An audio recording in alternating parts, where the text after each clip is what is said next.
This is the Rich Dad Radio Show. The good news and bad news about money. Here's Robert Kiyosaki. Hello, Rich Dad Radio Show. The good news and bad news about taxes. And because this is a 4-part series on taxes, if you love paying taxes, you don't have to watch any of them. But if you want to know how the rich make more money and pay less taxes, this is your 4-part series. So one part is about taxes and corporations with Tom Wheelwright and Garrett Sutton. This series is going to be on taxes and real estate. It's really about debt and taxes. The reason Kim and I love debt is it's tax-free money. I just somehow it just tickles me to think about that all day long. And the other one was paper assets with John McGregor, Andy Tanner, and Kim and I and Tom. And then another one will be on taxes and commodities, gold, silver, and Bitcoin. So I always remind people of this. One of the classics of all times in my world was President Trump during the 2016 debate between Hillary and Donald. Hillary thought she got him. She says, and you don't pay any taxes. And but Donald just simply says, that means I'm smart. And now that pissed off most people. But that's their problem, because he is smart when it comes to tax. He may not be smart at diplomacy, but see, Hillary and Obama and Biden, they earned their money differently. You know, it's from the swamp. And Trump earns most of his money as an entrepreneur and as a real estate guy. So those are the differences. Any comments, Kim? Yeah, well, I like these series, and because we, as you just mentioned, there's the 4 asset classes. There's business, real estate, paper assets, stocks, bonds, mutual funds, and commodities, gold, silver, Bitcoin, oil, gas, things like that. And we always say that, you know, you got to find the asset that fits you best. So we always recommend go look at all the different asset classes, see what one fits you best. And then the next piece of it is taxes, because everything is taxed differently depending on how you buy. Real estate can be taxed different ways depending how you buy and when you sell.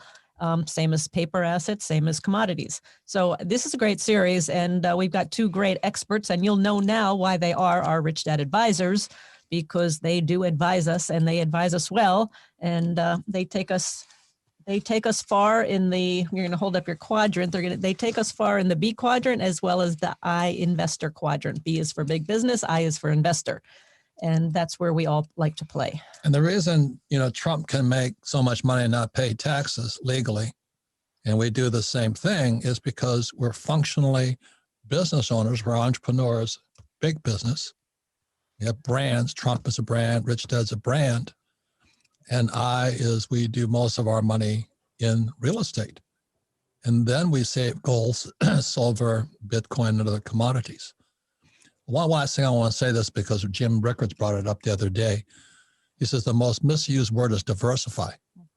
You know, when a financial planner tells you diversify, they really are saying diversify. So you'll say, well, yeah, I'm diversified. I have oil, I have gold, I have real estate, but they're all in paper assets. And there's a difference between paper assets and real gold, real silver, real estate, and real businesses. So a stock is not a real business. It's a share of a business. It's a derivative of a business. So when these effing financial planners tell you you diversified, they're lying to you. Just because you have a paper asset and one of them doesn't mean you're diversified. And that's what Rickards was saying. He said, and especially given in these times and where we're going in the future, he said the best assets to be in today, this was according to Rickards, Jim Rickards, was real estate, gold, silver. He doesn't like Bitcoin. I like Bitcoin. He's not a Bitcoin fan. Anyway, with that, we've had Tom introduce. Kenny, introduce yourself, please, to the gang here. And, you know, Kenny is our go-to guy because without him, we wouldn't have made so much money. So it's a combination of Tom and Kenny. You can't do this on, well, at least I can't. So Kenny, give us an introduction about yourself and how you make us millions and millions and millions and millions in real estate using debt. Sure. Thanks, Robert. Well, as you guys might know, I wrote the books or the Rich Dad series, the ABCs of real estate investing and the advanced guide and the property management book. And but primarily what I do is invest in real estate. So we have multifamily, we have self-storage, we have office, we do land development, and that's what I do full time. My partner Ross and I, we have 250 employees. We're in multiple states, primarily Texas, Arizona, heavily there, and we're building, we're buying all the time. In fact, we were talking about 2 deals right before we jumped on the show here today. So, about 500 units that we're about ready to put into escrow. So I use debt, as you know, Robert and Kim. I think why wouldn't you use other people's money? That's basically what it is. It's borrowing money from a bank. People put their deposits in the bank, and then they give them to me to invest in property. And so it's the greatest thing ever. And then we only have to come up with the down payments, so we use debt, and then Tom works his miracles on the depreciation side and the bonus depreciation and all the other advantages that we get on the tax side. So we make millions and millions of dollars every year, and we pay very little taxes, and sometimes none. And legally. And to your point, Robert, about you can't do this on your own. When we met Kenny, we were doing it on our own, and I was basically handling all the properties, and we didn't have a lot at that time. We had 3 apartment buildings and some single families, and I couldn't handle anymore because that took up all my time. And so when we met Kenny, I'm like, oh, yay, can you manage my properties? And he said, no. He said, I cannot. So we only work with like 120 units or more. And that's when the team came together, because as I was doing it on my own, I could only go this far. And I know a lot of people that are in real estate that can't go farther because their time is all they've got. So you've got to bring a team on. So we had Kenny, and then we brought on Tom, and it's the team that lets us grow. Yeah, this is a very important point. There's most real estate investors are here. They have a duplex or a fourplex, and then property management gets them. Yes. And so what Kenny said nearly broke our heart. Kenny said, Kim was so proud. I have a 30-unit apartment house. Kenny says, it's too small. So not that you can't do the same tax laws, but Kenny can't manage it because in real estate, unlike stocks, see, the reason stocks are good or paper is good is there's no management. But real estate is management, and Kenny comes from the management style. So when Kim and I met him 20 years ago, he was like godsend to us. This guy can manage property. And unless you've been in real estate, you don't know that is the Megillah. If you can manage real estate, you got it, right, Kenny? Yeah. In fact, even when somebody's giving you money, it doesn't matter who, that's the number one question they ask. Who's your team? How are you going to manage it? Who's going to manage it? Who are they? What's their experience? And so it's the most important thing, because handing somebody money is not that hard, but then having that money produce is hard. Yes. So Kenny, how did you get started? I mean, you started as a management guy, right? Yeah, I did. I started, I was in college, trying to, not rack up a lot of student debt, even though I had some, and I was managing a property, and I was getting paid a whopping $600 a month, and I got a free 1-bedroom, and I was managing an apartment building in downtown Seattle, and I liked it. I actually really liked the business, and I felt like it was really horribly managed when I moved in, and I was like, well, if I just get people in here that can pay rent and I can clean this place up, it'll be a lot less work for me. And I did that, and then the owner came over about 3 months later, and he's like, hey, thanks for cleaning this place up, and income's up, place looks great. And I was like, I need to be on that side of the desk somehow. So that's when I started to had my mind shift, is like, okay, how do I buy these and then apply these same management principles? And so I've been, as I've been in the management business. We still have a management company. I really, really, really love the business. Yeah. So you have a book called The ABCs of Managing Property? Yep. ABCs of Property Management. I sure do. That is the most important book if you plan on being in real estate. If you don't like managing property, people, and toilets, stay in the stock market. Right, Kenny? Yeah. It's a day-to-day. I mean, right now we're dealing with hundreds of leaks, frozen pipes, and resident issues in Texas, as an example. We Right. sent 2 semi-loads of food and water out of Arizona this week. And, so every week there's something. Trust me, we've had tornadoes, we've had hurricanes, we've had hailstorms, we had fires, we've had, all kinds of things. That's part of the business, and but there is a lot more fun to it than that, actually.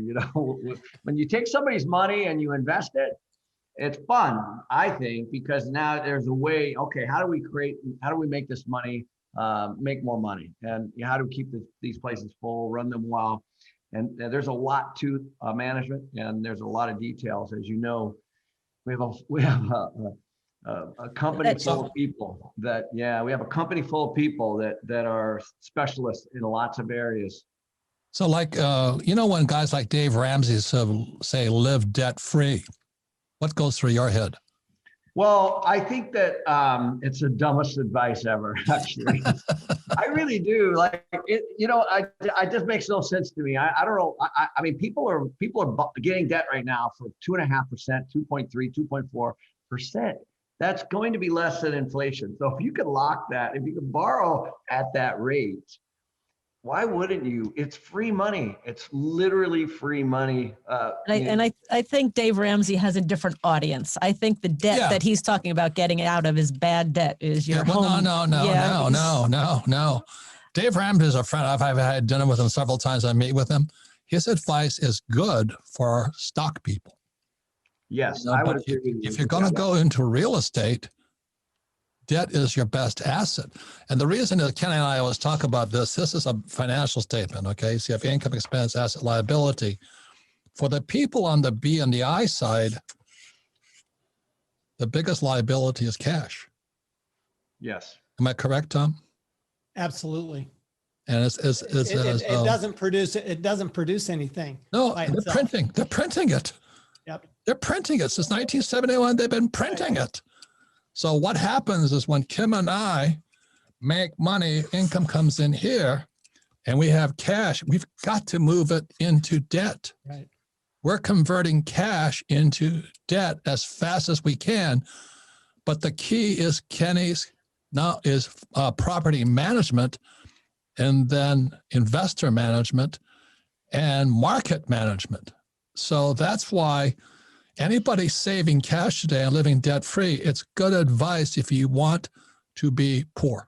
Correct. Now, but don't switch into real estate unless you're willing to understand what Kenny knows about real estate. So that's why his 3 books. Give us your 3 books again, Kenny. The ABCs of real estate investing, the ABCs of property management, and then we have an advanced guide to real estate investing. And that's what you need to understand, because when you say move your money into debt, if you don't know what you're doing and you're buying a property and you have no education, you have no experience, you don't know what you're doing, that debt's going to be bad debt. And I remember your dad, Kim, her dad was hardcore stock guy. He was hardcore buy, hold, and pray in the stock market. And that worked for him. But I told him we're buying real estate. He says, I refuse to fix toilets. Well, so that was my plan. I was going to have Dad was going to be a business partner. My dad was going to be my business partner on this property. And I called him up. I said, what do you think about buying this little single family house? Well, I don't want to fix property, and I don't want tenants calling me at this time of day, and I don't want to fix leaky roofs. And I'm like, I don't think I want to do this. I said, I don't think you do either. Thank you very much. So just remember, paper assets are for some people. Commodities, gold, silver, oil for some people. Businesses are for some people, and real estate is the best, because right now the problem with Kim and I, our income is going up. And if Kenny doesn't find us a property pretty soon, we're going to pay taxes. So Tom, would you explain that psychology? Because this is on the B and the I side. And because Tom, when we talk about taxes, Tom always says, can you find another property? Can you find another property? Can you get more debt? Yeah. Right. So you have to start with the premise, of course, as we've said on the other episodes, that the tax law is a series of incentives to do what the government wants done. And one of the things the government wants done is they want housing built, okay? And they want commercial property built. So what they do is they say, well, we'll give you a tax benefit so that you're willing to go and risk your money, put in the effort and the time to go get and to borrow money as well, because the government, of course, wants you to borrow money because that increases the amount of cash in the economy. And so it's all good for the economy. So what happens is the benefit that they give is what's called the primary benefits, what's called depreciation. And depreciation is magic. Okay, because while your property is going up in value and you're increasing your rents, you're actually getting a deduction for more than what you paid, because you get a deduction not only for the amount of money you put in, but you get a deduction for the amount of money the bank put in. So the debt is important, from a return standpoint, but it's also important from a tax standpoint. So critical that you understand debt if you're going to get into real estate and get the tax savings that you guys talk about. So let me show you in a picture. Okay. So let's say Kim and I have $1 million coming in from our businesses. It's a liability to us because they're printing more money today.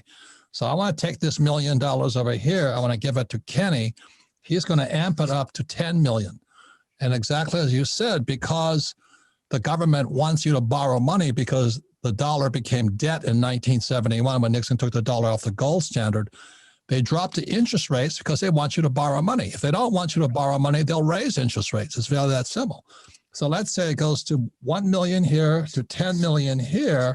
What that does is reduce taxes here. Is that correct, Tom? Right, because that $1 million is not just a liability because they're printing it, but it's a liability because there's $400,000 of taxes associated with that $1 million of income. And really one of the best ways to get rid of that $400,000 tax liability is to take that money and convert it into real estate, because then the government gives you this big deduction for your money, for the bank's money, and it offsets that $1 million of taxable income. Your taxes go away. So that's why, Kenny hears a panic in our voices all the time. Kenny, have you found another property yet? Because if he doesn't find any property, Tom is going to make me pay taxes. Is that correct, Tom? The IRS is going to make you pay. I'm going to file the tax return. And just to be clear, really clear here. And also to be clear, this formula is not just a U.S. formula. This formula is worldwide, correct? It is. The U.S. right now has the best tax laws in the world when it comes to real estate. There's no question. But every country allows depreciation on investment real estate. Final words, Ken. We have about 1 minute. So what do you have to say? Because this is why we're always calling you. We have too much cash. You've got to provide this for us so we can go into debt here and we can reduce taxes. Does that fit your psychology, your belief system? Oh, yeah. I mean, Tom always says it perfectly, in my opinion. He says, if you want to see what the IRS wants, just look at their codes. And what the IRS wants us to do is invest in housing, period. And that's why we have. That's why we get the benefits from it. So we invest that money, we get the debt from the bank, and we're beating inflation. And then with depreciation and other things, we're actually able to take that money out tax-free. So we're getting income. So we're investing our money, we're getting our income tax-free. And if it's a value add deal, which you guys have been involved in a lot of with us, then you actually get your money back. And then we have, of course, what we call infinite return, which is you've now gotten your mone back and you paid no tax, and that's a cash out refi. So you don't pay any tax on that, and you still get income. So you give me money, I give it back, and you pay tax legally, over that depreciation amount only. So let me explain what he just said. So this $10 million property, it's throwing income here. Cash flow. Let's say it goes up to 20 million. What Kenny's talking about is we borrow out the gain, and that comes to us tax-free, but that's now tax-free money. So we go from 10 million to 20 million due to inflation, or what you want to call it. Well, I call that forced equity. So I buy a property at 10 million with the idea of bringing it to 20 before I buy it. That's the value add, yes. I already know how I'm going to do it. It's not just market driven. We're actually doing things to make it worth 20. Yeah. So when Kenny pitches the deal to us, we already know we're going to put $1 million here. It's going to go to 10. It's going to go to 20. we're already getting income from the property. When the property goes to 20, we borrow out the 10 tax-free. Is that correct, Tom? Well, that's right. And then you borrow out the 10, but then you reinvest that 10 into new property because you've got to constantly be investing in real estate. That's why I'm always after you guys. Look, you're making money. We need to constantly be reinvesting that money into real estate. And that's really how this system works. Now, real estate, let me say one last thing on the importance of real estate from a tax standpoint. It is one of the few places where you can actually reduce your taxes today and never pay taxes in the future. Now, you've got to have the right financial education. You've got to have the right tax advice, but you can literally eliminate your taxes from your business today and never pay tax on the income from the real estate in the future, even when you sell the real estate. I mean, it's unbelievable, the tax benefits in real estate. Yeah, and that's why Hillary was going after Donald Trump. He said, well, you don't pay taxes. And he says, that means I'm smart. But they don't teach you this in school, but they'll tell you put your money in a 401k, which to me is a loser's game, but it's better than nothing. And don't do this at home if you don't know anything about real estate, because property management is the hardest part of this game. So when we come back, we'll be going more into why real estate is, in my opinion, the best income, especially if you don't want to pay taxes. We'll be right back.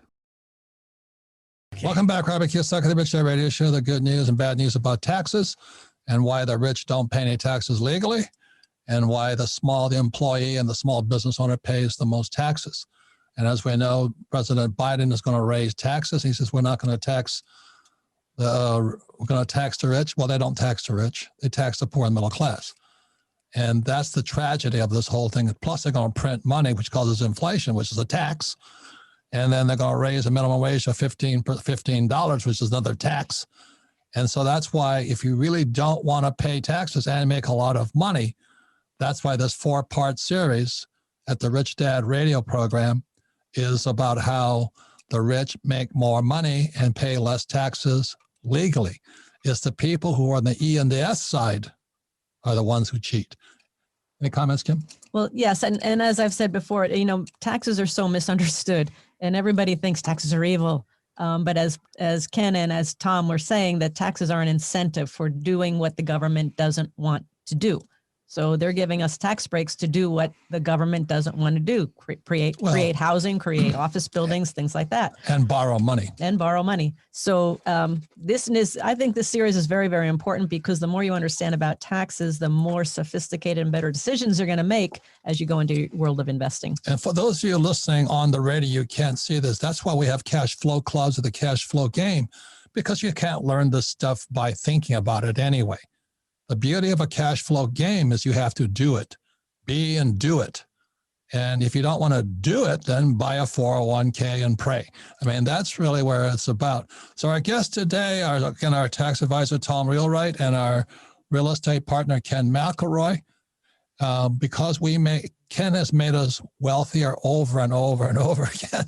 In 2008, when the market crashed, we all thought we would die and went to heaven because the real estate prices dropped. But so did interest rates.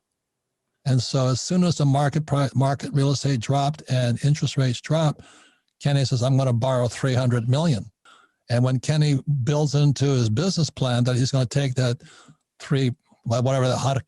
he's going to make the property more valuable, and we're going to borrow out the equity. We don't have to flip the property. So when we borrow out the equity, again, we don't pay any taxes. Any comments on that, Tom? Well, yeah, for sure. I mean, first of all, the reason you don't pay tax when you borrow money is because that money is still owed to somebody. And so it's not income to you. You're going to have to pay it back. But the great thing about real estate, of course, is that your tenants are going to pay that back. All along the way, the government's going to give you this incentive called depreciation and allow you to use that depreciation to offset that income coming from the tenants that's paying down or amortizing your debt. So it's kind of the perfect storm in a good way. Let me add one more quick thing about what Biden wants to do, by the way. He wants to, when he says tax rich, he's talking about the high earning employees. That's who he's going after, is the high earning employees and small businesses. It's the E and the S.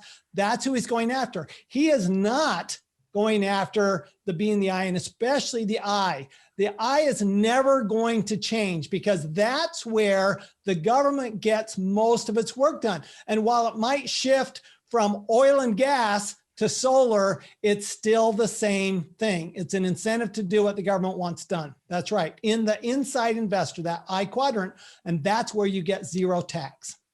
And it's all based on debt and taxes. So when somebody says live debt free, I check out. Because, well, you're going to pay a lot of taxes if you don't have any debt. Yeah, and the reason is 1971 when Nixon took the dollar off the gold standard, the dollar became debt. And the only way money is created is when you borrow money. That's why they want you to have credit cards and all this, because if you stop borrowing, the whole economy seizes up. Comments on that, Kenny? Yeah, well, I think the other thing that a lot of people miss is that when we look at real estate, we look at real estate from a long-term cash flow standpoint. We're not trying to time things. Obviously, we don't want to buy at the top, just like anybody doesn't want to buy at the top. But if it cash flows, even today, as hot as the market is, if it cash flows, we actually buy it. So that's why I'm still buying, is if the numbers make sense. And so we've always been cash flow driven. And we've always been, how do we use the real estate to pay less tax legally? And that is the rules of the game. And when Hillary said that, what I thought about immediately was, it made her look stupid because she doesn't know the rules of the game. That's what she said. She's ignorant around that. Well, Trump calls her Crooked Hillary, and there's a reason for that name. There's rules around all this stuff, guys. And this is not, this is stuff that you can learn. Anybody can learn this stuff. And we're all playing by the same rules. She just didn't understand them. Yeah, but Robert, you said something earlier about when the market crashed. In 2008, when the market crashed, we did very, very well. So one of the keys to financial education is we knew, and Kenny and Tom and Andy Tanner with paper assets, cash flowing paper assets, when the market goes down, we do really, really well. For the average guy, girl out there, when the market crashes, they crash too. Their 401k crashes, their retirement plan crashes. They don't know how to make money when the markets crash. So that's really the key importance, I think, for financial education, because there is going to be a crash. And are you prepared, and can you take advantage of it? And the tax law wants you to borrow money. And I think is funny when somebody asked me the other day, Kenny says, what's your net worth? I said, about $1 billion. Yeah. They don't realize that debt is money. Right. It became money in 1971. And the more money I borrow, it's tax-free money. Is that correct, Tom? That's exactly right. Tax-free. The government wants you to borrow money because if we don't borrow money, the whole frickin' economy grinds to a halt. Am I correct on that one? It's just like you said, Kim, the tax law is incentive to do what the government wants done. Well, one of the things the government wants done is they want that money borrowed from the banks to flow through the economy. And so that not being taxed on debt is an incentive to borrow. And we can't ignore that that's what it is. It's an absolute tax incentive to go borrow money. And there's one more advantage I want to talk about, Kenny, and this is the brilliance of his financial plan is this. So Kim and I make money here. In the income column. In the income column. And then that means we pay more taxes. So we get this cash here. We move it to Kenny. And let's say we go from 1 million to 10 million. His business plan is going to take that property up to 20 million. And then we're going to borrow out the 10 million. So it's 10 million tax free. So the thing I want to talk about is, Kenny, when, that property we saw, I think it was in Texas, was 400 units. Vacancy was 900%. And the place was empty. The prior tenant was a real thief, probably was a Democrat, and went in there and stole all the copper wire and all the, just tore everything apart. This place was a mess. There was nobody living there. Then they weren't collecting rent. And there was a fire. And I walked in there, and Kenny and I look at this thing, and there's a toilet. The toilet had been taken out, and the guy was sitting on the toilet in front of the fireplace. And I go, I'm walking out of here. And Kenny goes, oh, this is wonderful. This is wonderful. Remember that one? Of course, I have a lot of stories like that. If the property was incredibly well located, as you know, it was very, very poorly run and very poorly managed to the point that the bank actually took it back. It was owned by Bank of America. That's what's happening next. As Kim kind of touched on this. Banks actually get in trouble when they get their loans back. That's not a good thing. That's called toxic debt. And it affects the bank a lot from a share of a price, from being able to lend more money and all. It's not a good thing. So it was owned by the bank because of the prior owner and the prior management. He tried to do his own management in-house and ran the thing into the ground. The bank took it back. This is a very common story. The reason we bought it, the bones were good. I always like to say the bones are good and the location was amazing, of course, being right next to USAA Insurance in San Antonio, which is a massive employer. I think last I checked, there was like 15,000 people that work there. So, so for me, it's, it's just fixing it back up and getting it. And you know what happens is the whole neighborhood loves you. Because the people living there and all the things that are going on, the city council, the mayor, they all know what's happening at these places. And so when you go in and buy something and infuse new life into it and fix it up and get better people in there and the thing starts humming along and running the way it's supposed to run, the whole community embraces you. And we took that property, if you remember, we bought it bought the note for 20 million from the Bank of America. I put 7.5 into it. When we were done 2 years later, it was worth 42 million. And we put debt on it. We paid everybody back their initial investment, and we've owned that thing cash free. We have no investment in that deal. We still own it today. It kicks off $1 million a year of cash flow. Okay, so not only Kim and I donated part of the $1 million here. The asset column. The 7 million in from the because cash is a liability to us because they're printing it. So it goes in here, you put it into $20 million, you ramp it up to 40. And meanwhile, we're getting cash flow. And Tom, why are we paying no taxes on all this? Well, because first of all, you're paying no tax on the debt because you're going to pay that back. Second of all, you're not paying tax on the income from your business because the depreciation from the real estate is offsetting that income. So here's the thing. It's the income from Rich Dad. Right. You understand that the reason we're B's and I's is that by investing in real estate in the B, we make the money in the B and we invest with Kenny in the I, and that offsets our taxes in the B. Am I correct, Tom? That's correct. Now, one thing that you mention all the time is in the I quadrant, that's not just any investor, that's the inside investor. And that's very important in the US, especially if you're a casual investor, you don't get the same benefits. You must be a professional investor and an inside investor. And then not only do you get, all the better interest rates, you get the better deals, you get things before they come on market, et cetera, but you also get better tax results because Kim is an inside investor. She's professional. She's a professional in real estate. She spends a lot of time at real estate. And that's what allows her to get these tax benefits that the average casual investor is never going to get because they don't understand how the law works. So this is where Kenny kicks in. So we saw this piece of crap property. I was ready to run. When I saw that, that toilet in front of the fireplace is burned in my mind. And I realized the guy who owned it before we did, his business plan was to just strip it. Is that correct? He collected all the rents and stripped it. That was his business plan. So Kenny goes in there with his team. And I didn't believe Kenny. I saw his team. I forget your guy. This guy, he looked at it. He was just as excited as Kenny because he knew he could fix it. Is that correct? Yeah, he was an expert. He was an ex-Marine like you. He was mission driven. He knew exactly what we needed to do. Again, Robert, once you start to do this, whether it's one unit, or in this particular case, it was 400 that we needed to fix. It was a 680 unit property. It's just math. Literally, some units are $1,000. Some units are $10,000. You have to figure all that out before you buy it. That was a big number.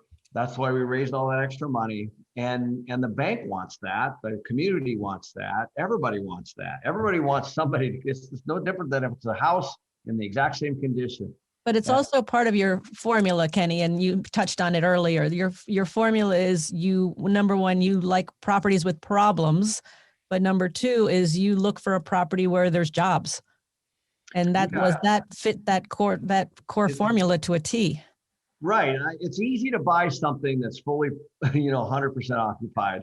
You're not going to move the needle a lot there. I'd rather personally buy something that's 100% vacant and then figure out how to occupy it. And that's management. And then that also, if if the building is vacant, it's worth a lot less than if it's full. Yeah.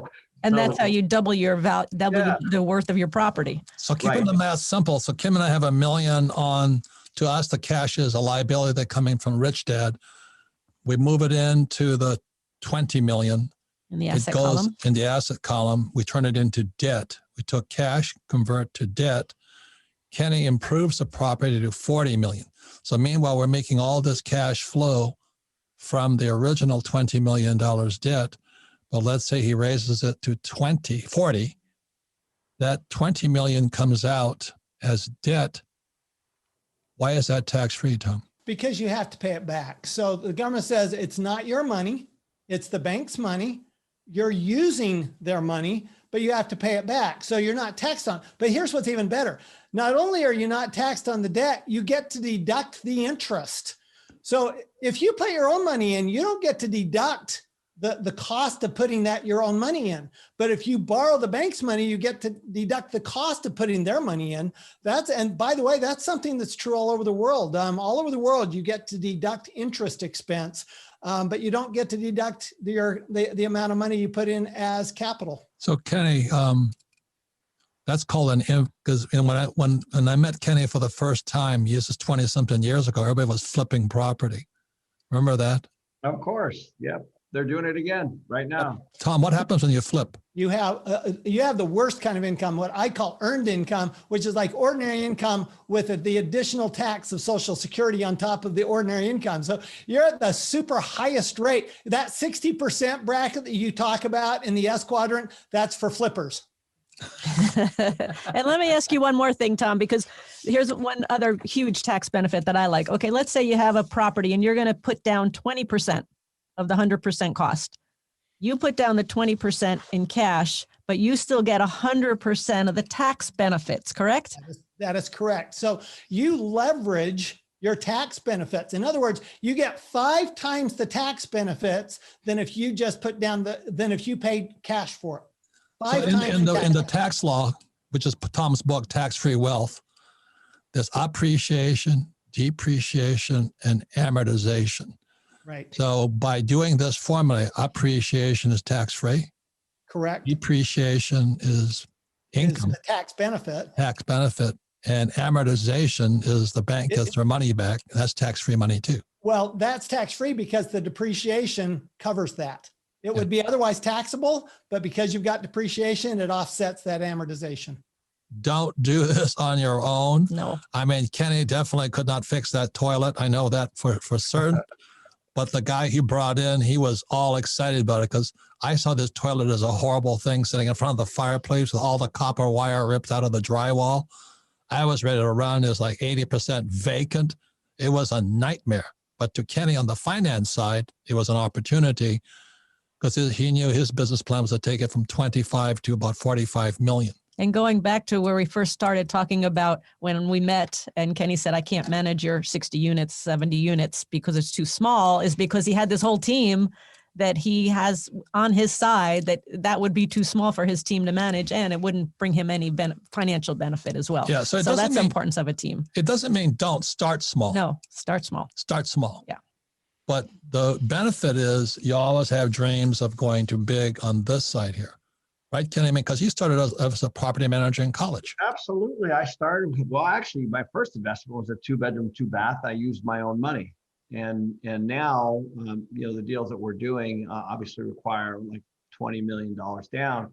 And, I use other people's money. So you go from, using your own to learning how to use other people's. And that's actually the way the system is set up. That's capitalism. Yeah, it's literally set up. Even people put their money in insurance policies and pension plans and 401ks and all that kind of stuff. There are people managing that money, and when you get your statement, somebody is putting it somewhere to make it, make that money. So, and so you just want to be on that side of it.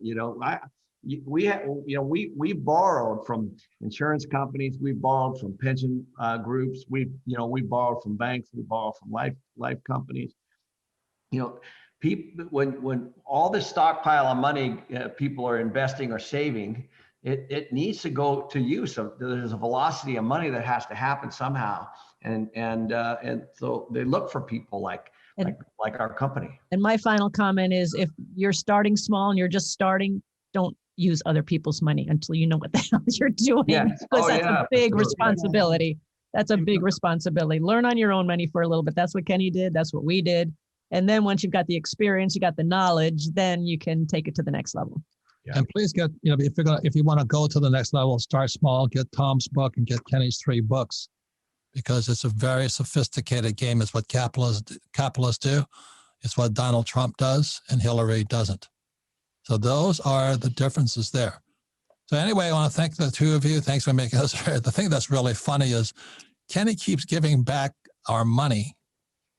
And our problem is we have to give it back to him. He just keeps it. He pretty much just keeps it. It goes in the left pocket and comes out the right. All the time, in and out. So Kenny says, I have 10 million for you. So where are we going to put it? Yeah. Because if I take that money, it becomes tax.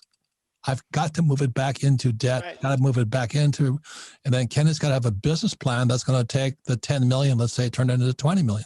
Final words, Tom. So this is great. Thanks for doing this 4-part series. Seriously, taxes is a complex game. So don't think it's that simple. I would echo your point, Kim. Start with your own money, start with your small deals. But remember that as you get more experience and more education, you're going to need up your team as well. I mean, you guys, let's face it, you haven't always had me and Kenny on your team. So you had to up your game too. And as you upped your game, you had to increase the level of your team members. And that's critical, because not everybody, you can pay a lot of tax and still own real estate if you don't have the right team members. Correct. Great point. Final words, Kenny, and thanks for your time today, because you're putting another big deal together, and please put it together, because I don't want to pay any more taxes. Well, first of all, I want everybody to know that we all kind of started without knowledge, all of us. Even on this call here and this Zoom, and I didn't know how to do any of this stuff in the beginning, and I just learned, and I said, well, if that person can do it, how did they do it? And I was surrounded by family members and friends that they just said, you can't do that. There's no way to do that. And I learned how to do that. And now they're like, how did he do that? And so the point is you have to surround yourself with people that know how to do it. Ask a lot of questions. That's definitely achievable. Yeah. And I think the best statement you made was when you did a good job managing that guy's property, but the check went from you to him. It did. It went the wrong way. Talk about a wake-up call. Yeah, I know. I increased the value of his real estate a lot, which was my job, by the way. I'm glad I did it, and I'm proud that I did it. He was happy. I was happy. But, he got the benefit. Yeah, and the tax breaks. Yeah. So anyway, thank you, guys, and we'll be right back. Thank you, Tom. Thank you, Kenny. Welcome back. Robert Kiyosaki, The Rich Dad Radio Show, the good news and bad news about money. A reminder, this is a 4-part series on taxes. If you like paying taxes and you like Hillary Clinton, don't listen to this 4-part series. But if you want to be like Donald Trump and make millions of dollars and pay no taxes, this is your series. So this 4-part series, it's about corporations and LLCs and how the rich use corporations to minimize taxes and asset protection. This one was debt and taxes, why the government wants you to get into debt. And so anybody says live debt free. That's another point of view. We don't do that. Then we have Andy Tanner and John McGregor with Tom on paper assets. And the last one will be on gold, silver, and Bitcoin, or commodities and oil. It's a whole different subject. Any comments, Kim? Yes, this was a great show. Really appreciate it. Always appreciate talking to Tom and to Kenny, because I always learn something, because Kenny's always working on something and Tom's always learning more about what is happening in the tax laws. But I think Kenny said it really, really well. He said all of us, when we started in real estate, we didn't know anything. We knew very little. You had your rich dad's knowledge, but then you had to put it into practice. So a lot of what we were talking about today was some advanced things in terms of infinite returns and raising money. Just want to say, if you're just starting, start small, use your own money, learn, get the experience, get the knowledge. I learned because the one thing I learned the most on was this one property we bought in Scottsdale, Arizona. It was 18 units, and I inherited the property managers. And they were brilliant, and they lived on the property, and they taught me property management. Had I not had that property, then I would not have learned anything. So understand what level you're at, and get Kenny's book, actually all his books, The Rich Dad,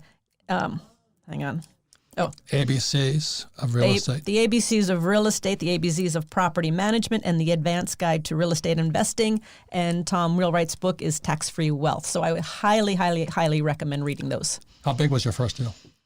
2-bedroom, 1 bath. How much? $45,000 US. How much did you make? $25 a month. Yep. That's how I started. But the formula, same The formula. same formula. It's the same formula as a 2-bedroom, 1 bath, and then a same formula as Kenny's talking about 400 units. Same formula. And what I did is, when I came back from Vietnam, I wanted my rich dad to teach me. He says, that's not his job. He says, you got to go learn. So I took real estate classes. And my first class was on infinite returns. So my first property was in Maui, on the island of Maui. And it was a 1-bedroom, 1-bath condo, was $18,000 down. And my job was to buy it with no money. So I put it on my credit card. I borrowed $1,800. I put that was $18,000. I put 10% down, and I made $25 a month. But I understood infinite returns. So at the age of 25, I knew I never needed money again. Now that kind of messed me up, because once you get a taste of not needing money, it kind of goes to your head. But we all go through. That's all part of the learning process. So again, it was a 1-bedroom, 1-bath house, $18,000. I broke out my MasterCard to put $1,800 on it, and I was making $25 purely on debt. Because debt is government. Government wants you to borrow, because in 1971, the U.S. dollar became debt.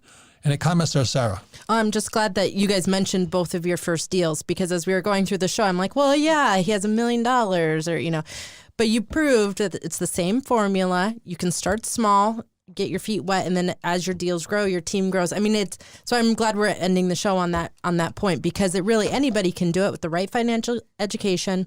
You just have to start somewhere. Yeah, it's like anything else you're going to learn. You're going to start at the bottom, and you're going to learn. You're going to take the next step. You're going to take the next step. You're going to take the next step. That's just how we learn. That's how we're designed to learn. Yeah, I think a lot of the we're going to make mistakes too. Just know you're going to make mistakes. I don't want to make mistakes. You're going to make mistakes. I think that's a lot of the comments that we hear, though, is, oh, well, I don't have $10 million to start, investing in. Robert started with $1,800. I started with $5,000. Yep. And that's the point, is just start somewhere, start small. Like you said, you have to start somewhere. Start at the beginning. Right. And all 4 asset classes, you have business, real estate, paper, and you have commodities. It's up to you, whatever works best for you. Yep. I just like using debt. I love debt. But that's why Kim and I have so much money to save in gold, silver, or Bitcoin, because we don't need cash once you know how to use debt. It's one of the most important things, but don't do this on your own. Start small. I take classes. We're constantly studying. Kenny teaches all the time on YouTube and things like this. So does Tom. And you can always learn. So anyway, thank you all for listening to the Rich Dad Radio Show. And that's why, I just love debt and not paying taxes. Thank you for listening to the Rich Dad Show. Thank you.